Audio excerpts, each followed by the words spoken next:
Rotkvice ne podnose visoke temperature, što čini jesen savršenim vremenom za njihovu sadnju. Birajte osunčane ili polusjenovite dijelove vrta, jer će više sunčeve svjetlosti potaknuti brži rast.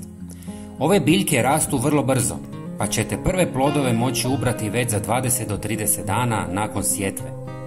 Jesenska sadnja rotkvica obogatit će vaš vrt svježim povrćem i u hladnijim mjesecima.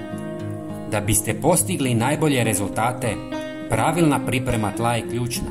Očistite ga od korova i ostatka kako bi rotkvice imale optimalne uvjete za rast. Danas ćemo napraviti jednostavnu, ali izrazito učinkovitu organsku prihranu od koje će rotkvice još brže rasti i biti velike i sočne. U litru tople vode dodajte 1 gram suhog kvasca koji potiče razvoj korijena i ubrzava rast biljaka.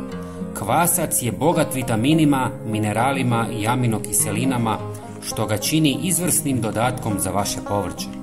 Dokazano je da biljke tretirane kvascem postaju otpornije na nepovoljne uvjete i brže rastu.